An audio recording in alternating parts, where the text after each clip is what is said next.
In our first video, we pieced the top of this table runner and we layered it and basted it. And now in this video, I would like to teach you how to quilt it and put on the binding so that you are all ready for your holiday table. I want to show you what kind of thread, what kind of needles, what kind of bobbin I use for this kind of quilting. I love this Madeira Super Twist. I order it right from madeiramart.com, and since our quilt, our table runner, has gold and silver in it, this sparkly thread that's kind of in a platinum I thought would be really nice. It's kind of sparkly. It has sort of a metallic feel to it. And it's sort of silver and it's sort of gold. It's kind of a combination of both, which is really, really nice. And I think it'll just add that little extra bit of sparkle to the quilt that will blend it all together. So that's what I have in the top. I have this laying down sideways, but I have it really tight so that this spool is not going to wobble. Okay, then the thread can wind off of it nice and evenly, and that's going to work. You're probably wondering why I have this straw on here. This is here for when I do couching. That means when I have yarn running through there and I'm stitching yarn to the surface of a quilt.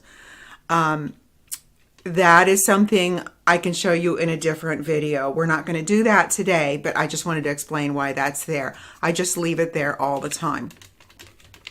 Okay, and then to move on to the other kind of thread that we use.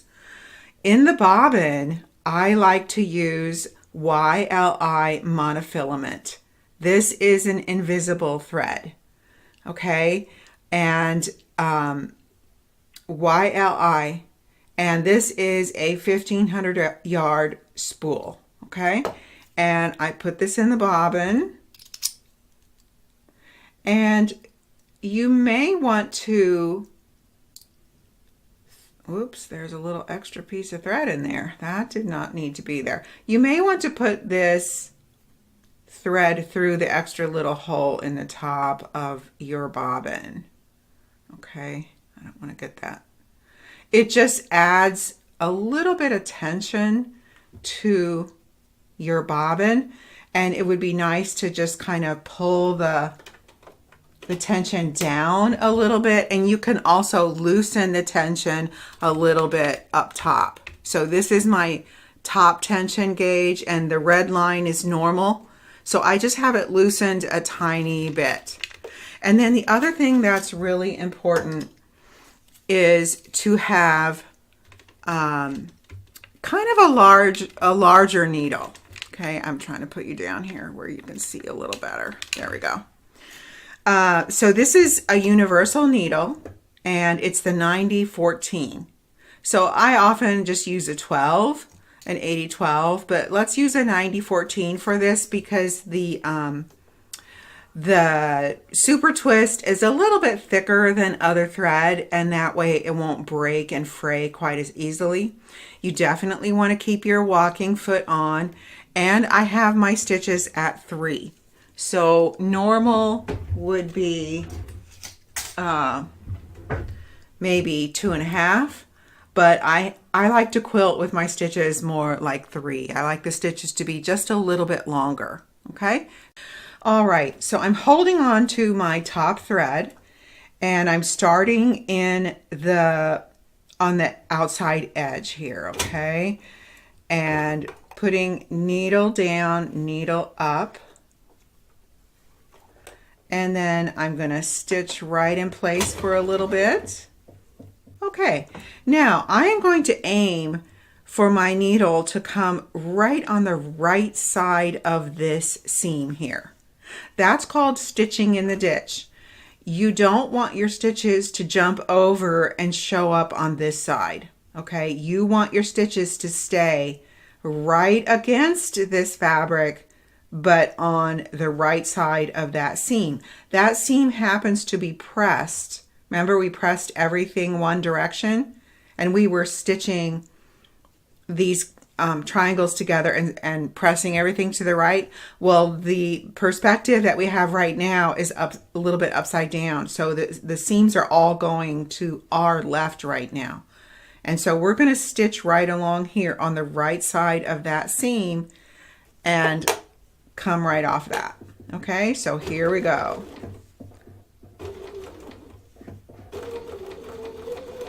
And you can go kind of slow at first until you get used to doing this. When I do this on the long arm, I hold a ruler 1/4 of an inch away from that seam, and then it keeps my needle going directly onto that seam, okay, to the right of that seam. Now, I marked a chalk mark here, but it's a little bit too much to the left of where I'm coming from, so I'm going to stitch on the right side of that chalk mark. I'm going to stay at that same angle, but I am stitching a little bit on the right side of that chalk mark.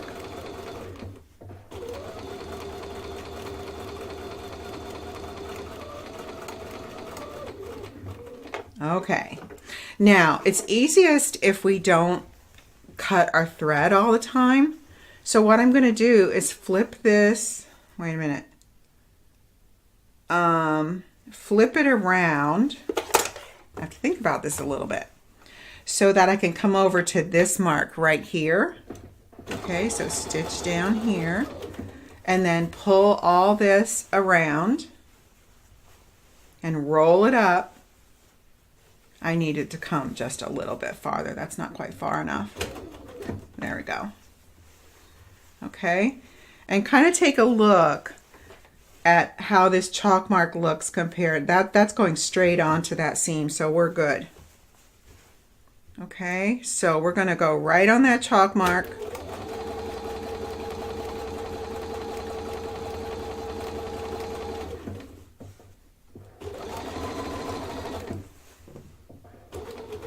And again, just like when we were basting, you might need to pull the back of it just a little bit so the fabric doesn't bunch up. And again, now your seam is going, you can feel it with your finger that the seam was pressed to the right, this direction. Now we're looking at it right side up, the way that we stitched it together. And so you're going to want to stitch down on the left of that seam. Okay. And just slow down a little bit when you get to these seams so that you're really accurate.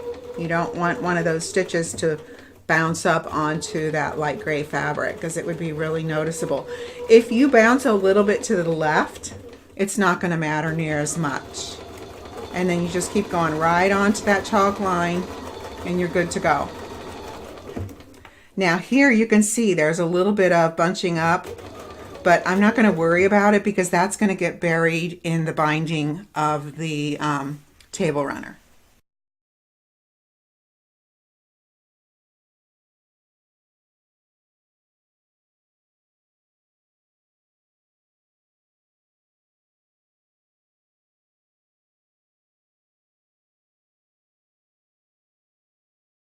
One more little trick that hardly anybody talks about is the sound of your sewing machine.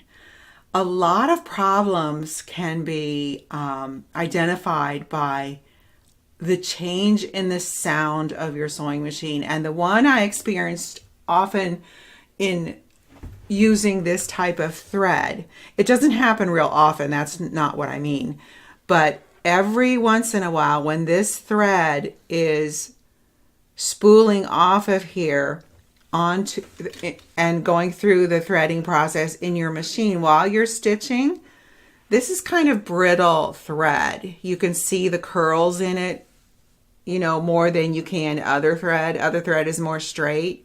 This keeps the curl a little more. And remember I said you have to keep it really tight in here. Well, sometimes it will get caught on the back side over here somehow. And you, if you're listening to your machine carefully, you will hear the sound change. it'll become more high pitched and your stitches will get shorter and shorter, and you will feel kind of this stalling in your stitches. And when you hear that, always check up here, and you'll find that your thread is super tight. It's pulled really, really tight because it's caught over here. So all you need to do, if that happens, you don't have to break your thread or anything. And actually, you know what? I can see it starting to happen again because I'm pulling it over here. But you just loosen where it got caught up and just rewind that thread as much as you can. Okay, and then just let it go and start sewing again, and your stitches will be fine. If you notice that they look really funny and odd, you might want to break the thread and tie it off and start, backtrack a little bit and start over. But usually it's totally unnecessary. So that's a little trick I thought would be good to tell you. Another place where you might, which might cause the sound of your stitches to change as you're going along. This happens to me sometimes when I'm going a little too fast. And, I said the thread is a little bit brittle and it can get caught. It can get caught over on the spool, like I told you before. Here is another place where it can get caught. So this is where I normally thread like that. But sometimes when I hear the sound change, I'll discover that this is looped around twice and it gets stuck there. Okay, so that's one spot to be careful of and to check when you notice that your thread tension is getting really tight.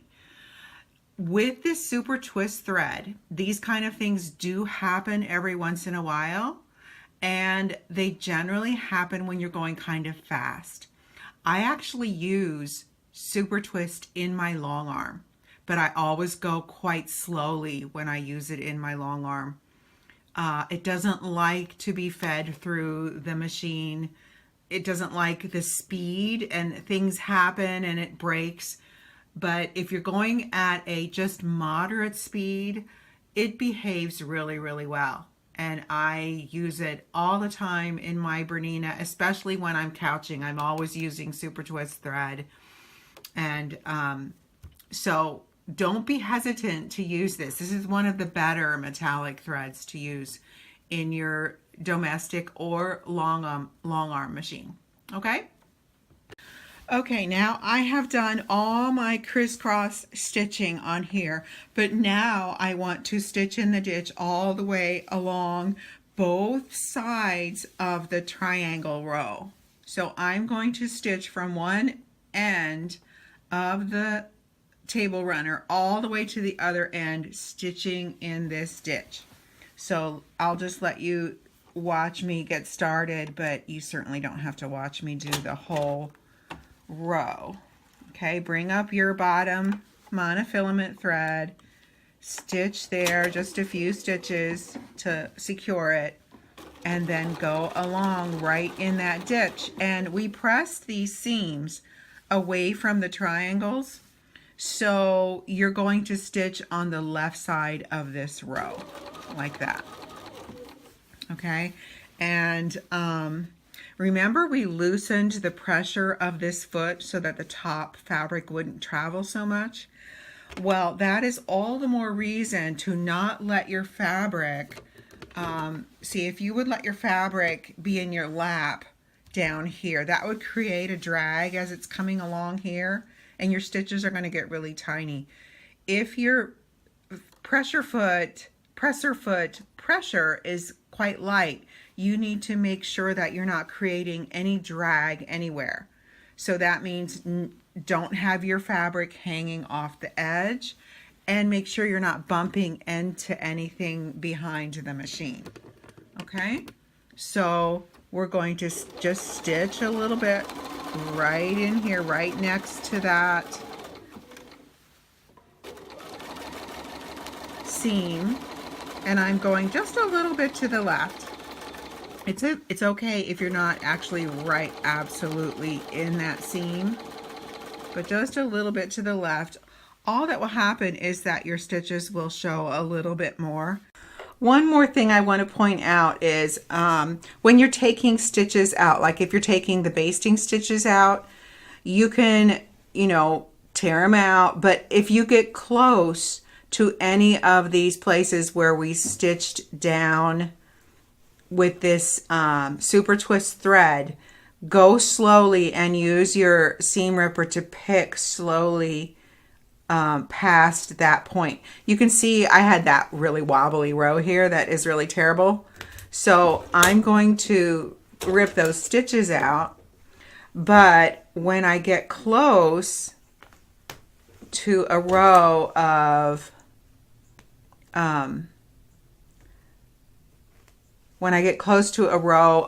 this Madeira super twist, I want to just go really slowly, and I would manually pick these little stitches out. Okay, just around that thread, because if you just rip like you normally do when you're taking basting stitches out and other kinds of stitches out, you could easily just rip that thread, those stitches that you put in there that are really nice, and you'd have to do them all over again. So just be very careful, okay?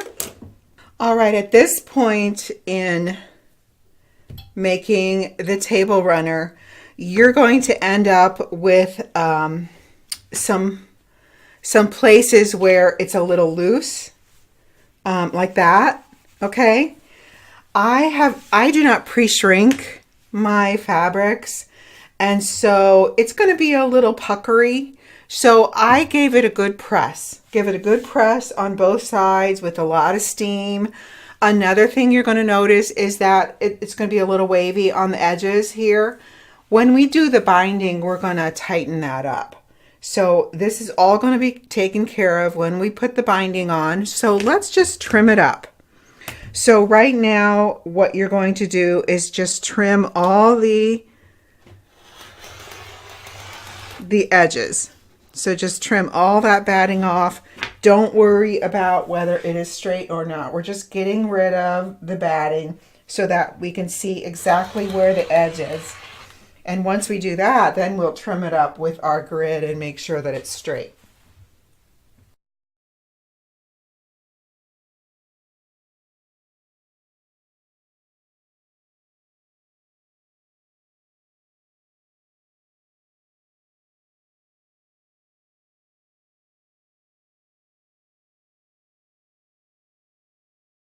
Set this aside for a little bit, and we want to take our background fabric, and what we're going to do is cut our binding strips.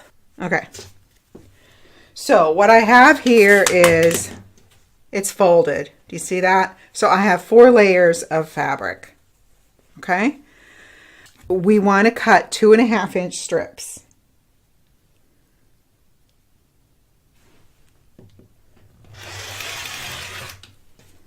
And I'm actually going to cut 4 sets of 2.5-inch strips. I know it's extra, but I'm going to be making more of these, so it doesn't matter.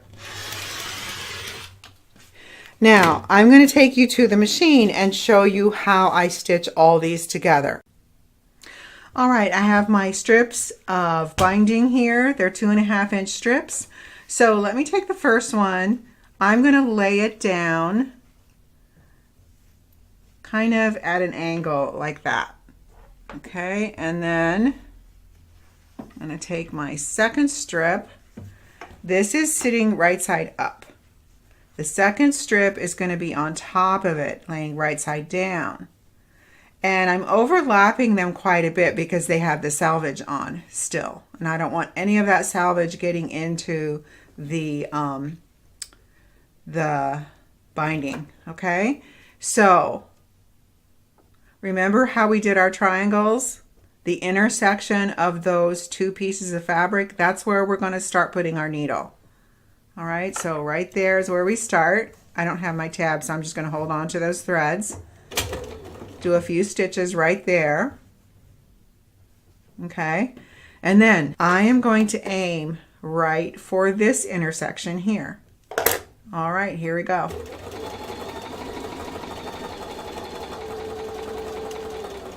Okay, and then stop right there. Take your top piece of binding and lay it down the way that you lay down that first piece of binding. Okay, this is the same piece of binding as this. I just have the other end and I'm laying it down at an angle like that. And then I take the next piece of binding, okay, and then I lay that one down the same way that I did the second one before. All right, so I'm going to line up those two intersections so they're kind of close to each other. You see that? They don't have to be touching, but you just want a couple of stitches in between those two. And make sure that this is at a 90-degree angle. Okay, that this raw edge is even with that selvage edge. All right, so I'm going to go right over that little empty hole with just a couple stitches, but you're going right into the next set of 90-degree angle binding pieces. This is called string piecing, so you're never cutting the stitches in between going from one set to the next set. It's a good way to save your thread. Each time you cut it, you have to have, a few inches to hold on to. This way you don't have that. You only have a few stitches. So we're going to keep going. Eyeball that as well and make sure we get right to that corner, that intersection, and stop. And then take this fabric that is your top piece there and just flip it over and bring it down at that same angle that you started with, and then take your last piece of binding, set it at a 90-degree angle to this piece, lift your presser foot. I'm doing that with my knee, with a knee lift, because then my hands are free. Okay, and see, I have a little hole there. I have just a little gap of maybe 3 stitches in between those two. Okay, and go right into that intersection, and then I eyeball it and go right toward that intersection right there. Now you do not need to back tack for this. Okay, now take a good pair of scissors, nice and sharp, clip those stitches in between there, and then you're going to trim a 1/4 inch off right by that seam that you stitched. Okay, trim again right in between there, and just keep going along and doing that. And this is how you make your nice long string of binding. And the next thing we're going to do is to press this binding. We're going to fold it in half the long way, and we're going to press the whole thing. All right, so all those little triangles, we're going to get rid of those, and let me show you what we're going to do. We're going to fold it in half the long way, like that, and then take our iron and press along there. So we're going to press the whole thing in half the long way. I'm going to go do that at the ironing board, and then I will show you how to stitch the binding to the table runner.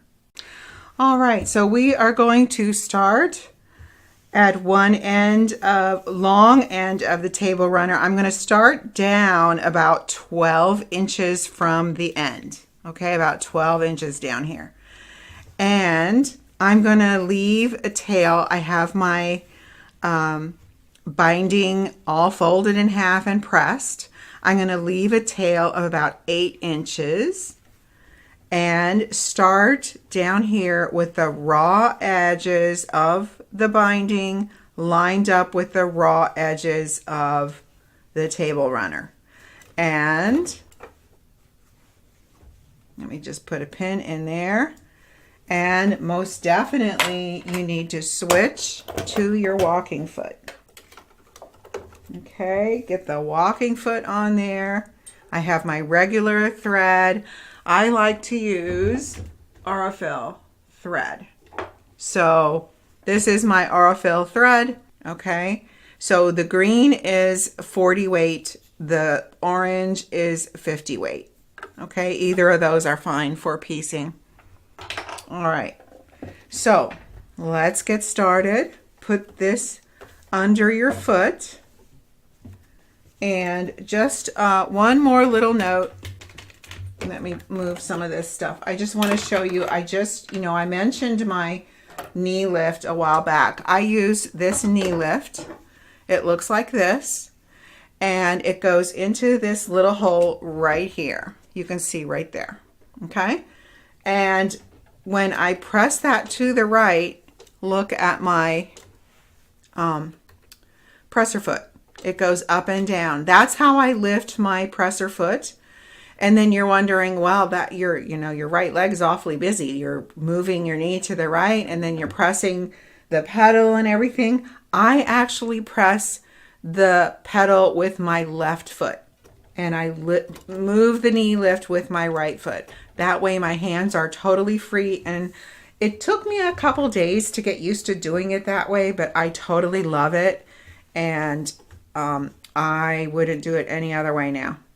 So we are going to back tack here, and my walking foot has a little mark on it right here that indicates a 1/4 inch. If the needle is in the center position, this mark is a 1/4 inch away from the needle. That's what that means. So I'm going to line up that mark with the raw edge here. Okay? And let's start stitching, and I am going to back tack this time. Okay? And then just line up those raw edges and keep it going at a 1/4 inch. Okay, and pull the binding a little bit tight. Like, don't really yank on it, but just keep it, don't let it be really loose.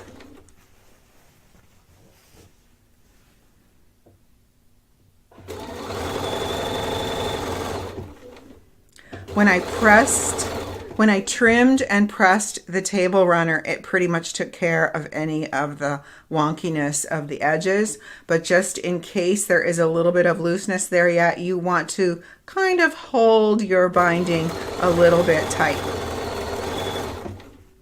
Now I want to get down to a corner and show you how I do the corner.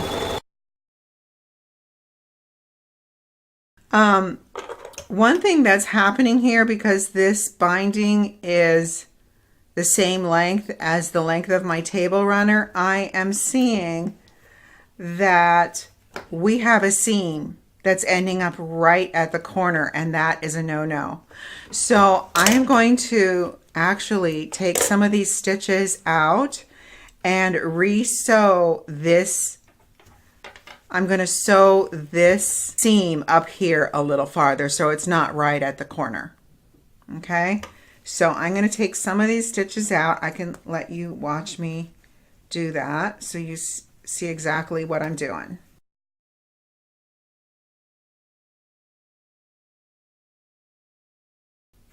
And I think once we do this one, then all the other ones will be fine. We won't have a problem with it again. Okay. So I'm going to back you up a little bit so that you can see this better.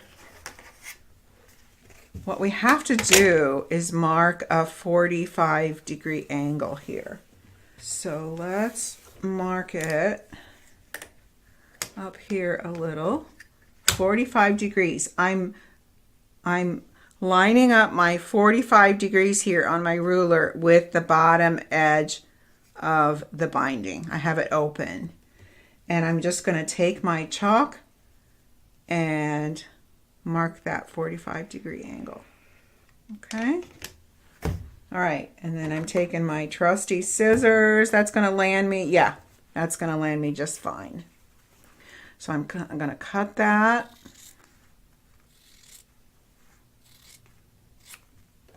Okay.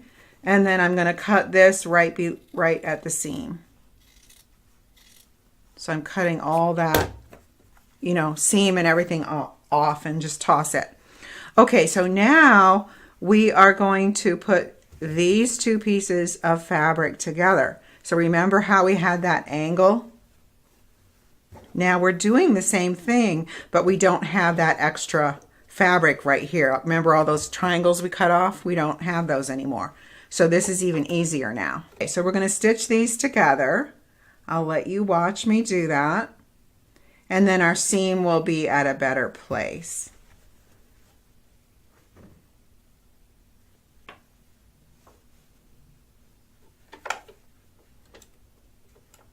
And you can just leave your walking foot on to do this. It's fine.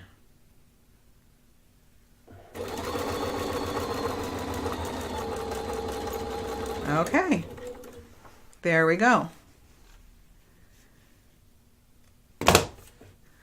And then I would finger press this, like just take your fingernails and just kind of press that. You know, I don't want to go to the ironing board right now. We don't need to do that. It's unnecessary. Just press that down. And then you have a seam here, which is fine. But you just didn't want that seam to be right absolutely on this corner. It would add too much bulk and you would not be able to miter your corners very well there. So this takes care of that problem. So needle up, grab your threads and start back a little ways from where we cut the thread just to secure it, back tack, and then we'll trim those threads later. Make sure your inside seam is laying down really nice and flat.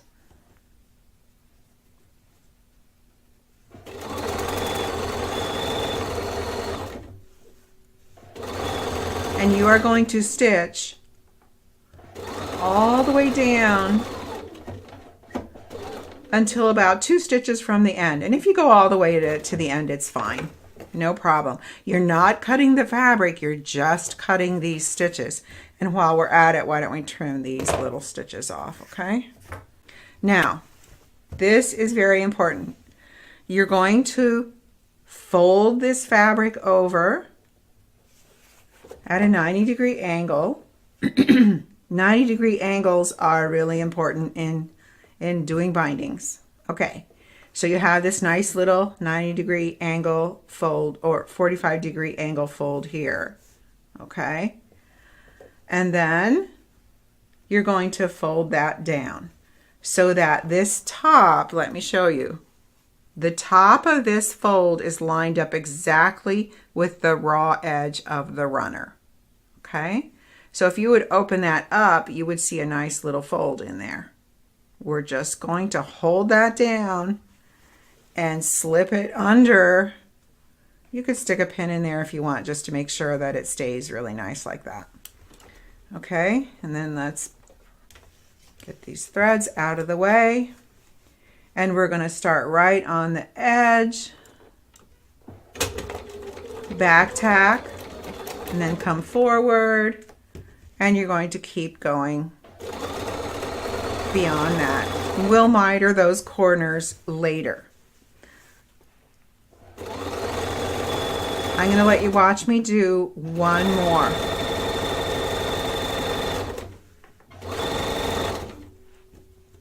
Okay, see how there's no seam here? So we don't have to deal with that anymore.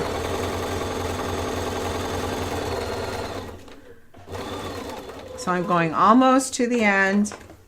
Cut the thread, and while you're at it, trim the other end, the thread on the other end, and you could trim that little triangle off. You don't need that anymore. So again, you're going to fold this up. So when you look at this, let me show you with a ruler. Let me hold this out. When you look at this, there is a straight line from the edge of this table runner along the edge of the binding right there. Okay? And press that down with your fingers. Then you fold this down so that this binding is lined up right here. And this top row, you don't want to get it up too high. That's going to make a really messy miter if you do that. you want to come down so that that fold is exactly lined up with the raw edge here. And then stick a pin in that. I don't usually stick a pin in it, but I just want to, you know, if you're not sure. Okay. Now that bottom end of it looks like it's angling down a little. So sometimes when you hold it up, you can see it a little better. And let's re-stick that pin in. Okay, that looks perfect. So I'm going to start my stitches again with that pin in there to be safe. Look for the 1/4 of an inch from the edge here. Start your stitches, back tack. Take that pin out, and then you're going to go ahead and do that whole long row there. And kind of pulling, remember, pull on this binding just a little bit, just to give it a nice little bit of tension as you go along. And then you won't have any waviness in the edges of your table runner. All right, now I've come to the end, and here is the tail that I left. I'm glad I left it nice and long, because if you look where I turned the corner, my last corner here, we have a seam coming up here. I don't want to have a seam here and then another seam here. Normally I would do the join down here somewhere, but since I already have a seam here, I'm just going to pick these stitches out and go ahead and do the join right there. Okay, so all you need to do is open this up and take your little, you might take a seam ripper. I don't use a seam ripper anymore. This cute little scissors came with my long arm machine. I don't know where they got it, but I really love it. It's really sharp, and I use it like a seam ripper. So take those stitches out. So there you already have your 45-degree angle. Let me just kind of straighten that out a little bit. And then you're going to take your trusty chalk, and you already have your little seam here, so you know where a 1/4 inch is from the edge of this. Okay, lay your fabric down. Let's put this one on top now. And then put a little chalk mark exactly right there on top of where that one is. And open this up, and then take your ruler and mark your 45, let me do 45-degree angle. I'm going to use the pressed mark as my guide. I lined the pressed mark up with the 45-degree angle there. And then I'm just going to chalk that. Okay, so that's my stitch mark. It's not my cut mark, it's my stitch mark. That's where I want those two pieces to be stitched. You can see where this was stitched before, right? So I'm going to trim this piece a 1/4 of an inch away from that stitch mark. And I'm just eyeballing it. If you want to mark it, you can. Okay, and this is where I used to get mixed up all the time. I would go this way and line these guys up, and they would be all twisted. Okay, the way you do this, okay, so open this bottom one up. Okay, this top one, flip it up this way. Flip it up. And you're going to, whoops, see, all right, you're going to stitch these together like that. Now, if you fold this, it's going to make it a lot easier. Just fold that up so you get some give here. Okay, you have some give. And just to check and make sure that we're doing it the right way, I'm going to pin this. I'm going to pin this like this. There we go. Pin this, and then pin down here. This is just to lay it out and check. It's not, I don't pin this like this when I'm actually sewing. but then straighten it out. It's just a good little cautionary step to take, just to make sure that you are doing it right. See, and then you're going to stitch down here, and this will all flow together. It's good. Okay, so just to repeat that, just to make sure you understand how I did it, I opened this one up and just kind of pull it out like that. This one I flipped up and brought it over to this seam, and then I folded the table runner up so that those two pieces are a little closer together. Then you have a little bit more space in which to work. Okay, so I'm going to move you up here a little closer. Let's move this up. So you have a 1/4 inch right there. You have a 1/4 inch down here. Okay, and let's stitch that. And you can see, if you can see my presser foot, I'm being just a little bit generous with my 1/4 inch. It's better to have your binding be just a little bit tight rather than too loosey-goosey. If it's loosey-goosey, it's not going to look good. Okay, I'm not going to really worry about that piece of thread. Okay, now look how great that looks. Finger press your seam to one side, doesn't matter which side, and then make sure it's laying down nice and flat, and then we're going to stitch. Get that needle up, get your threads out of there, and let's sew. Go back a little behind where you stopped those stitches.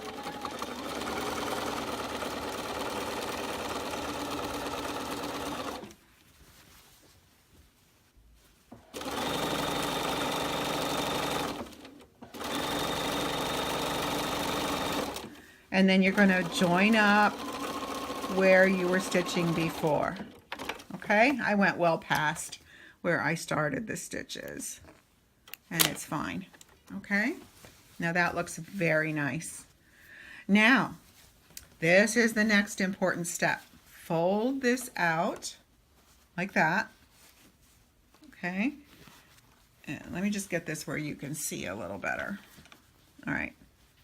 Fold that down. Make sure this is tucked right up in there, nice and tight, and make about a 1/4 inch seam binding. Fold, and then stick your pin in on the right side. Your pin goes in on the right side because you're going to be stitching here in the ditch on the right side. On the back, you're going to see a little row of stitches here that catches this. Okay, let's do another pin.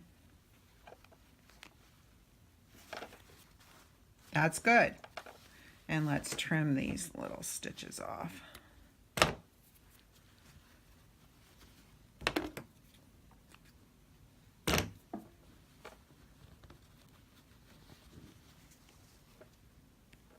Another pin right there. You want your pins to be pretty close together. All right. Now, do you see the start of this miter right here? There's a nice little 45-degree angle going on right there. And you want this to lay nice and flat on the back like that. Keep your finger there. And then you're going to fold this over the same way. And get your pin and put it right down there in that corner. And let's check it out. There you go. Looks great. Okay, so you're going to keep going all the way around the table runner this same way, putting all these pins in. It's going to be so full of pins, but this is a really good way to do your binding. The double layer of binding keeps the edges nice and sturdy through many washings. This is all cotton. You can throw it in the washer dryer. And since I did not pre-shrink it, you're probably going to want to press it a little bit after it comes out of the dryer. You don't have to put it in the dryer, but it won't hurt. Okay, the batting is polyester, so that's not going to shrink. This is exciting. We are on the home stretch. So get your thread out where you can see what's going on. Put your walking foot right there so that you can aim your needle right into that ditch. Start stitching, back tack a couple stitches, and then start going forward. And here you can see why I put my pins in this direction, because when you're stitching along, you can just pull them out as you go. All right, if they were going in the other way, it would be really hard to pull them out. You'd have to be pulling toward the needle and you would get jammed up there. So that's another little tip. Put your pins in from right to left, and you will thank yourself when you are at this stage. Now I want to go down. I'm not going to show you all the way around the table runner, but I want to go far enough that I can flip it around and show you what it looks like on the back.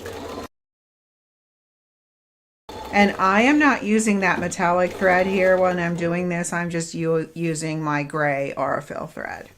Okay, so here we go. This is how it looks on the back. Okay, it caught, so it's sticking down. We're going to press this, so this is not going to be doing that kind of thing. We're going to press it down. It'll be nice and flat. And while I have this here, I might as well trim these threads. Okay, so I'm going to keep going all the way around until I get back to where I started, and then I will back tack again. Now that you've learned how to make this table runner, you can try it out in a lot of different kinds of fabrics. Here are some examples of the different table runners I have made over the years. You can change them out with the seasons. And now that you know how to do it, you can dress up your table in so many different ways. Thanks for watching. If you enjoyed this video, please subscribe to my channel, and I'd love to hear any comments or questions you might have.